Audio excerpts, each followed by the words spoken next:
in listen-only mode. Hello everyone, my name is Josh Richards and I'm the Marketing Director at Merit Solutions, and I want to first thank you for joining us today for this webinar titled Trusting the Microsoft Cloud. We have Pham Nguyen here with us from Microsoft, who's going to dive into Dynamics 365 and Azure and talk about the security compliance requirements or capabilities of the Azure cloud platform, and talk about the application security compliance features as well as of Dynamics 365. Before I kick things over to Pham, I'd like to go through a couple of housekeeping items first. First, this session is being recorded, and the recording will be shared with attendees following the event. All attendees are currently in listen-only mode. However, we do invite you to submit any questions or comments using the GoToWebinar control panel, I believe on the right side of your screen. We'll try to save time at the end of the session for Q&A with Pham. And if I can find some natural segues to interrupt Pham throughout, if there are more real-time questions, I'll try to do that as well without disrupting the presentation too much. So I know Pham has a lot of content to get through today, so without further ado, I'll hand it over to Pham, who's been with Microsoft for the last 16 or so years. So I'd like to Pham now give control over to you and let you proceed. All right, thanks, Josh. So yes, my name is Pham Nguyen. I'm with Microsoft under the Dynamics division. I work with our R&D or research development, sales, services support, and so I deal with a lot of different aspects in regards to our product, in regards to our Dynamics 365 product line. With that, I plan on covering today basically Azure Cloud, an introduction to Azure Cloud real quick, just so those who don't really understand Azure Cloud and what it is about, but then going into the compliance aspects of how, in the Dynamics 365, how we do compliance, or what is the compliance aspects of Dynamics 365 along with Azure, because there's actually two components to this. And then going through security perspectives where, how we do security inside of Dynamics 365 and how we leverage the Azure Cloud for that security. And then going over disaster recovery aspects, and along with that is backup and restore scenarios, and then looking at our service line agreement, service level agreement, and wherein that, in regards to uptime and in regards to disaster, and kind of explaining how we determine service level and the percentages of, of credit you get in case of an outage itself. So with that, I'm going into the Azure Cloud and kind of explaining what the Azure Cloud, because this is a lot of, questions. A lot of people think they know what it is, and I just want to make sure that people fully understand before we get into some more of the Dynamics 365 aspects, which runs on the Azure Cloud itself. So the Azure Cloud was first created because there was a lot of, customers running everything in their own data centers, and everything was moving towards a virtual aspect. So it started physical commodity hardware, and then we introduced virtualization technologies, and everything was running virtual. But there was still a scaling capacity restriction aspect to this that customers are still dealing with. And so from there, the aspect of platform as a service or infrastructure as a service started being created inside of shared data centers, from hosters. And that's where we kind of really look at expanding, customers are expanding, moving things to third-party, colos, again, other hosting companies to look at and see and expand their scalability and capabilities, and also from a costing perspective to see if it would be actually be cheaper to maintain and run and manage in those locations. So along with that, it enveloped a software as a service, so incorporating a lot of the platform as a service and infrastructure as a service. We incorporated the initialization of software as a service, where everything's fully managed and done, and you just pay for a software and you just work the software itself. So, again, everything is on a subscription style basis. So that's the strategy of traditional market go-to. Now, when we look at Microsoft and how we address that cloud and IT strategy from an industry market perspective, we have our public cloud platform that we have in the cloud itself. And then we have our Azure data centers that we have our infrastructure services. Along with that, we have platform services that sit on top of it that we provide within the public cloud itself.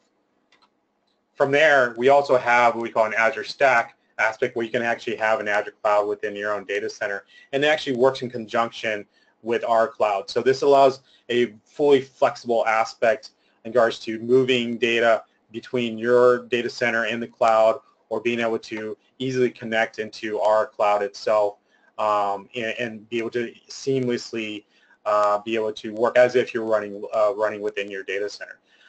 So this is the design strategy aspect of how we are addressing that aspect of customers and embracing the cloud itself from the IT strategy. Now, we developed different services with software as a service, and then also leveraging some of our infrastructure as a service and platform as a service. But specifically for software as a service, we developed our Dynamics 365 to really sit, Dynamics 365 to sit on top of this and leverage all the scalability and capabilities that the Azure cloud can provide. Now, from an Azure cloud perspective, it is availability on demand. So that is the beauty of the cloud, is whatever you need, whenever you need it, it's going to be there. And so with that, we provide all these different services to support the different applications, which is Dynamics 365 in the cloud itself.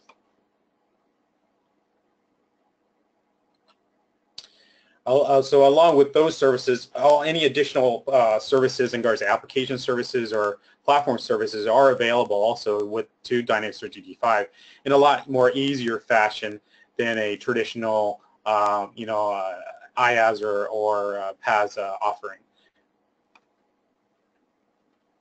Again, we split things into two parts: platform services and infrastructure services. A lot of subscription, for example, like for the Dynamics 365 for operations and financials enterprise, utilizes the infrastructure services, and all the infrastructure services is actually included in the subscription itself. So the only thing you would then look at is, from an a la carte perspective, is any platform services that you would want to utilize, you would then pay for that on a consumption basis, but all infrastructure services would be included, in regards to like compute and aspects like that within the D365 operations subscription.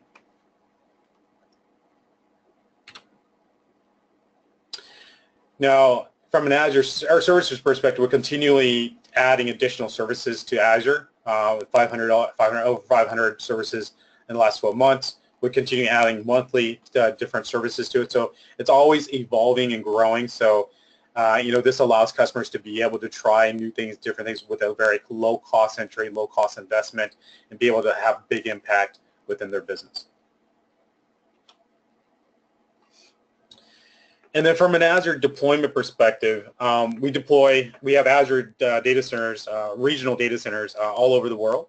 Now, we call them regional data centers because Azure regions are made up of multiple data centers. And so within that region itself, we replicate the data, replicate the environments around those different data centers for high availability within the region. So, as I talk to our R&D and we go through scenarios of disaster recovery, the situation aspect of RDR is that if one region was to go out, what would it take to take one region out? And basically, for us, it would be a meteorite or some sort of natural disaster to take out a whole swath of the U.S. to be able to into a disaster recovery, so that it would then move to another region. So it would be a very large impact to the Azure data network itself to force that. So those are the type of things that don't happen very often at all, but we're designing towards that type of scenario to ensure that we provide you the best cloud and redundancy aspects possible.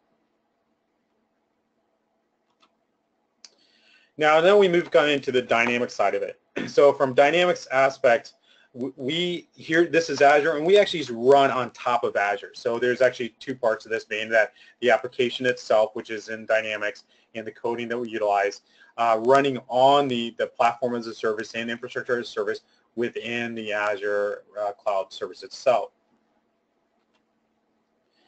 Now, when we look at the overall processing perspective, and this is specifically for when you look at operations and finance for enterprise, the Azure data centers, you can choose wherever you want to deploy.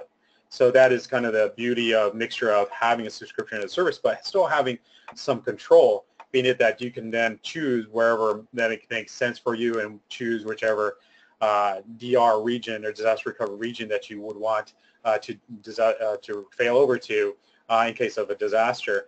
You choose all that. We don't choose for you, or we can choose for you if you want us to choose, but in the aspect we choose whichever one's closest to you. But you can choose, if you choose US West and use US East 2 for EDR, that's just your choice. And then we can also move the data centers around in regards to where the application sits based on your own preference itself. So from there, we're going to move to compliance. Now, compliance is a very a complex, I would say, discussion and topic. And a lot of it gets into government regulations. And so when we look at compliance, again, we look at it kind of from a twofold perspective. First, we look at it from an Azure perspective of what is Azure compliant. This is just a subset of some of the compliance certifications that Azure contains and has. So when we look at, the requirements of the customer, first thing we look at is from an Azure perspective, make sure that we are covered there. From this perspective, then we move over to our application itself of D365. From a D365 compliance perspective, we go to two different sites. One is their Trust Center for D365, which has all the compliance information that you would need in regards to D365 applications. And then we have our localization regulatory feature sets, which helps you provide from a governmental perspective, understand what our compliance is for different countries. So as I look into, and these are the websites here. So this is the Trust Center. We can look at the different security and privacy aspects. And then here's the compliance section where you can look at the different offerings that we have for Dynamics 365 itself. And we also have white papers that you can actually download in regards to the compliance aspects of Dynamics 365 and all the different products we have under Dynamics 365 itself. So this is all fully available on the public internet under our Microsoft Trust Center. Then we go to our localization and regulatory feature sets. Here you would look and be able to see, and this is specifically for Dynamics 365 for finance and operations. And you can see that, from our country-specific topics, you can see the different regulatory localization requirements that we have and go through and see each one and how they affect the application and the things that you need to do your business inside those different countries. You can also do a submission. So if there's a communication, you can inform here, click this link and then go through and inform Microsoft. If we don't have it, you can let us know there's a regulatory aspect that you need. We can then take that regulatory aspect, review it, and look at actually providing that regulate compliance aspects in the application for you. And you can track it also through these different communication alerts in regards to where we're at within and kind of how we're addressing those compliance or regulatory issues based off of each government's requirements. We also have a regulatory watch update, so you can actually, if there are certain things that you want to see or understand based off countries you're running in, you can actually sign up for the watch and update. So we'll provide you different emails of information in regards to compliance for each country and regulatory aspects, so that you can be abreast of the different changes that are occurring based off of things that we are learning from all the different countries that we're engaged in regards to compliance and regulatory issues. All right.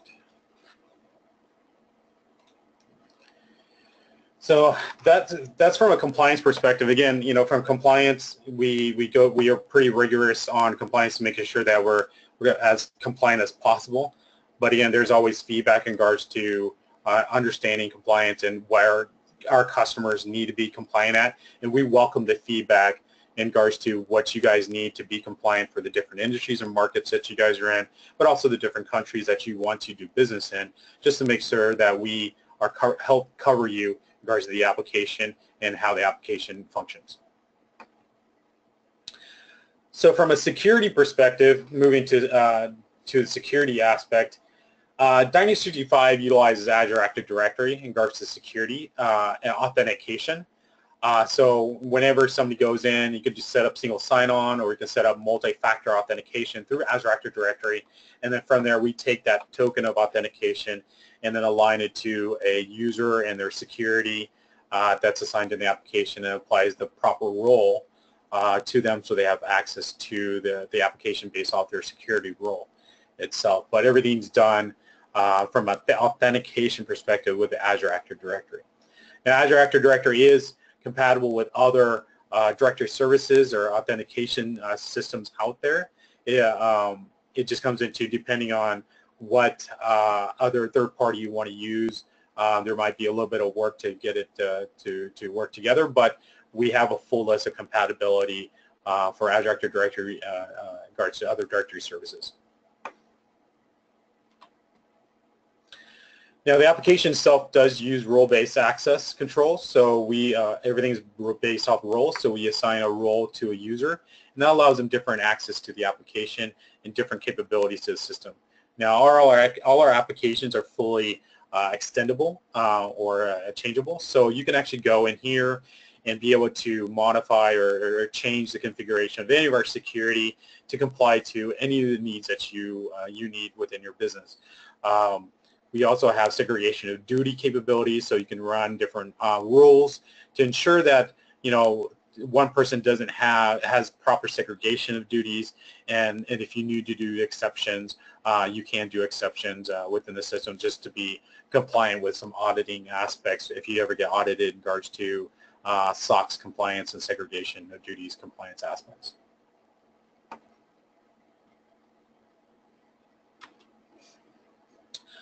In addition to our role-based security and Active Directory authentication, from an encryption perspective, for data that's in transit, we utilize transport layer security encryption, which is industry standard in regards to what is being presented to your web browser, to what's being sent to our servers in the cloud. It's all being encrypted with TLS. From a data at rest perspective, whatever the data that's being held within our data centers, we utilize Azure SQL Server encryption.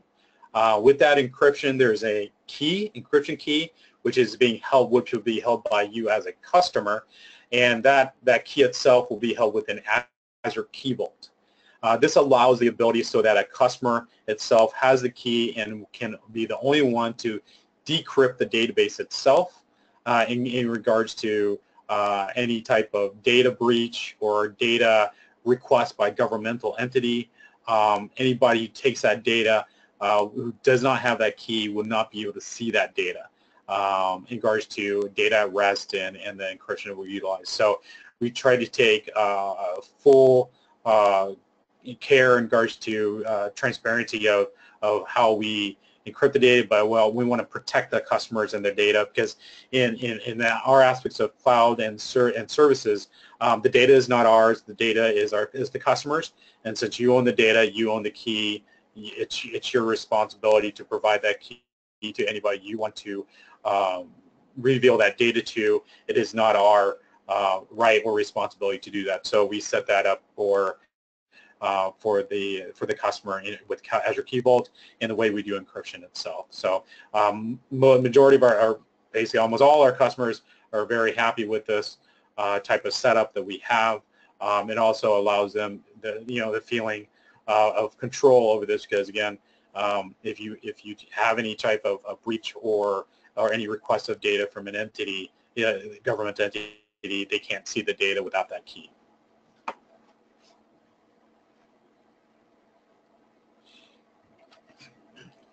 Now, additional information in regards to our security is also on our Trust Center.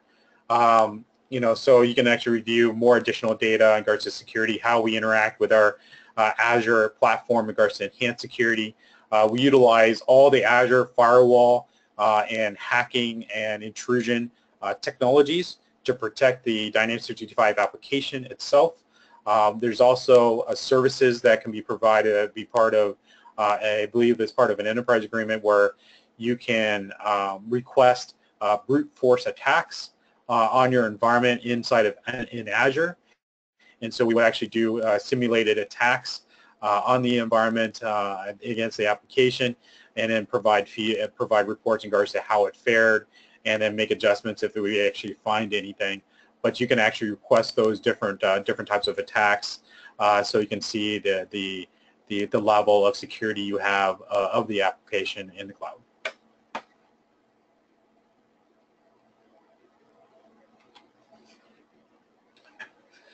Now moving to disaster recovery and for our finance and operations.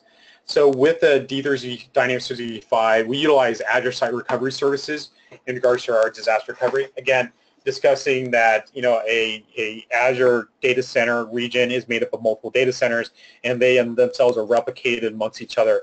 But in case that region goes down, we utilize Azure Site Recovery Services, which replicates all of that data we have into another region itself. So again, looking at US West as your primary, US East 2 as your secondary, all of your environment is replicated to US East 2. In case the US West region goes down due to a natural disaster or something occurs that takes out all our data centers, US East 2 would come online, fully ready online because it's fully replicated from a VM perspective to all the database perspective. Everything is brought over immediately. I believe our RPO, recovery point objectives, is about less than 5 seconds, and our RTO, recovery time objectives, is less than 10 hours. And for when you look at less than 10 hours, and you look at the aspect of what we're looking at as a natural disaster aspect, it seems pretty good. But we're always trying to achieve a lower number. And so, but for right now, we're looking at less than 10 hours in regards to bringing the application, everything up, in a state that it was previously when it was running in your primary site.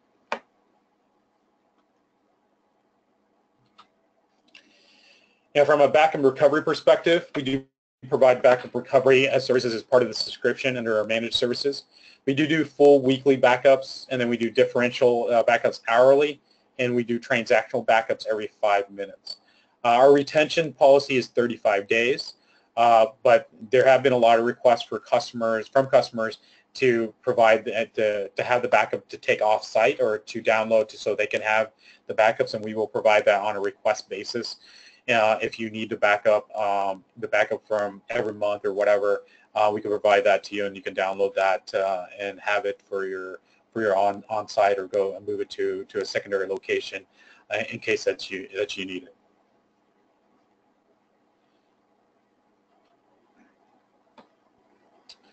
So from a DR high availability and backup scenario, we move into service level agreements. So from an SLA perspective, our serviceability for operations is 99.5% uptime. With that, this is ensuring that the application, everything is fully functioning and working in the cloud for our customers. Our DR is less than 5 seconds, and again, less than 10 hours in regards to RTO, RPO, RTO. And then, when we look at, support, we do have 24/7 less than 1 hour response time in regards to support. So, the aspect, if it is down, we're going to know ahead of time and let you know. But if there's certain things in regards to the application not functioning correctly, we do have support so that you can get a less than 1 hour response and 24/7 in case something does happen to the application. We do set up planned maintenance. So, we do try to provide notice for 5 days ahead of time, and we do try to do maintenance on the weekends. And also, we have the customer control the time slots of when we do the maintenance itself. So, since it is a single tenant, I want to make sure everybody understands, it's single tenant deployment. It's not multi-tenant. So, every environment a customer has, it is their own dedicated environment. It is not shared.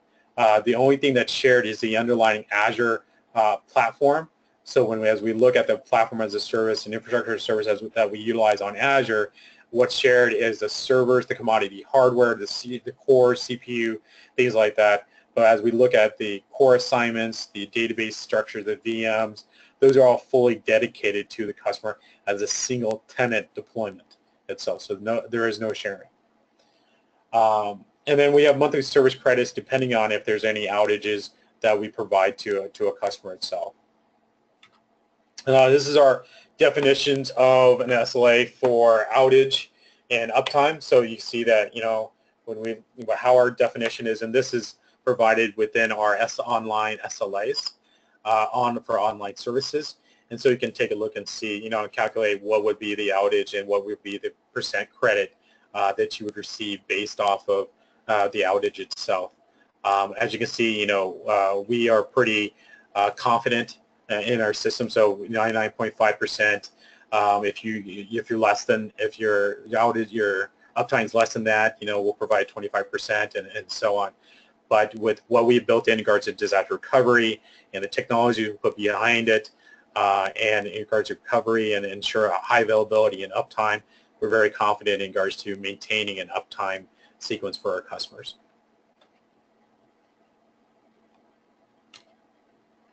Here's the link for the service level agreements for online services. You can actually get this downloaded from the web and review it. This has a list of all our online services in Microsoft and all the different uptime agreements and service SLAs that we have for all our online services. And then from a customer support plans perspective, these are different plans that we provide in regards to D365. Obviously, we do have our basic subscription support, but most of our customers do look at our professional direct or premier services. Those do provide a better response time, 24/7 and things like that. So it just kind of depends in regards to the criticality of the application for you as a business. But I would say a majority of our customers do a Pro Direct or a Premier Service agreement for the application. We do have our customers, a lot of our customers work with their partners to do support also, which is fine because our partners do have agreements directly with us also in regards to our Pro Direct and Premier Services. And so a lot of our customers do go through their partner to get the support also. So whichever way works for you as a customer is fine. It just comes into there's a lot of different options that you can get to help provide support of the cloud applications.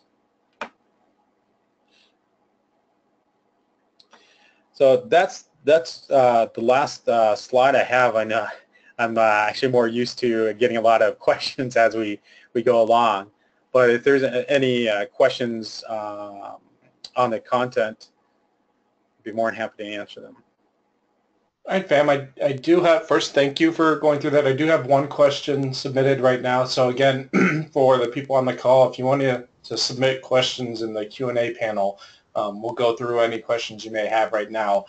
So the first one, I think, Pam, is your chance to position Microsoft, but what are some of the differentiators for using Azure over a service like AWS? Great question. So one of the things is that when we look at Dynamics 365, that Dynamics 365 does not run on AWS. What I would say that utilizing our automated deployment tools does not work on AWS. When we look at some of our manual deployments, we do have some customers running AWS, but they're not leveraging some of the embedded technologies that we have incorporated into Dynamics 365 to leverage with Azure. And so you could definitely utilize AWS if you wanted to, but you're not going to take advantage of some of the more advanced technologies that AWS has that's similar to Azure, and we've built in those integrations and those inherent links to those technologies on Azure to Dynamics 365.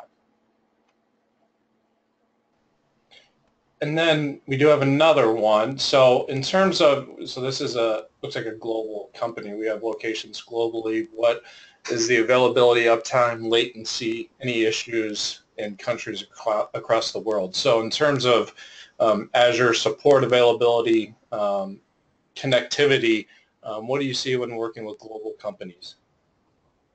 Yeah, and that's a good question. So, and I've dealt with a lot of global companies this year in regards to deployment. And the main things we look at is, if you're a U.S.-based customer and you have users in, say, APAC, right? And it's all about physics. And the aspect is right, latency is the killer to any application. And we've designed the application to be somewhat latency tolerant, but it can only go so far. And so when we look at latency, since it is a web application, we can probably battle between 250 to 300 milliseconds in regards to latency with the application. But when you start exceeding 300, you start getting into an issue, right? And the locations we usually have a problem with is China. And we've identified as the China firewall that filters all inbound and outbound data and traffic within China to be the culprit in regards to high latency aspects. And so with that, we actually have a co-shared Azure data center. So it's an Azure data center in China that's actually managed and operated by a China affiliate. And so we actually can deploy there. And so with that deployment, that allows us to sit within the firewall of China and be able to manage the experience for those users inside of China. That being said, it comes into the question of whether you want to do a single instance versus multiple instances. And when we look at that, everybody likes to do a single instance, but in the times of global, single instance does not necessarily always make sense because of administration issues, maintenance windows, latency experiences, physics overall. And so we've developed in regards to the Dynamics 365 for operations, we developed a new strategy called Cloud plus Edge. Cloud plus Edge allows the ability to actually have multiple deployments, but the actual cloud deployment is your primary, which synchronizes to your local deployment in regards to application, and then the data from local deployment is then replicated to the cloud for any type of global and financial roll-up capability. The Cloud plus Edge is currently slated to be released later this calendar year. But it is going to be a game changer in regards to global companies and the way they deploy around the world. And so that would help with some of the latency aspects, but also help with some of the data sovereignty issues that global companies are dealing with different governmental entities, and the way digital transformations affecting the businesses within those countries and how they're trying to maintain that data and contain that data within that country. Great. So I only have one more question, Pam. I think I'll be able to take this, and you can chime in if you've got anything else to add. So again, after this, if anyone has any questions, please submit them now. Otherwise, we'll give you some of your day back.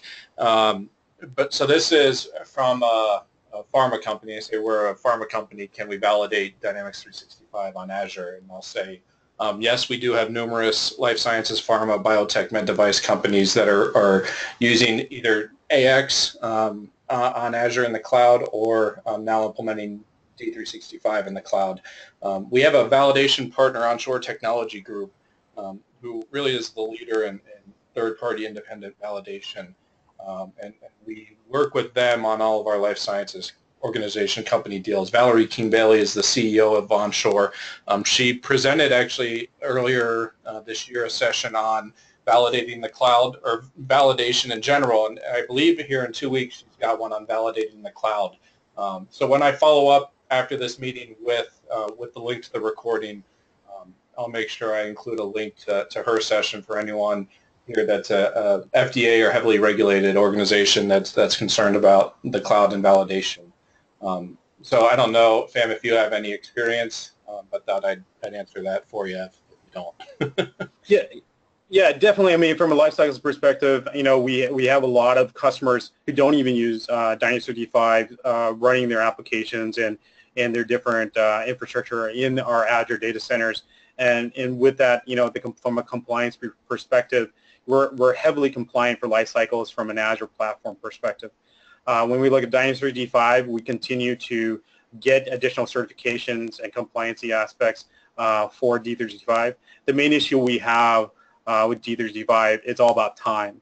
The time it takes to go through the certifications, the compliance aspects, the serialization in regards to, you have to get one compliance before you get another compliance certification, before you can get another certification. So these are the things that we're working through on Dynamics 365, but we are continually processing through and getting all the compliances that we need to ensure that we are compliant for our customers in the markets they're working in. Great. Well, I haven't seen anything else come through, so fam, I want to thank you again for taking the time to present with us today. Everyone, thank you for joining us. I will follow up with a recording after this. If anyone has any questions, please feel free to reply to that. I can connect you with Phantom or answer any questions you may have. Otherwise, we'll give you some of your time back today and reach out to you at another point in the future. Thanks so much and have a great day.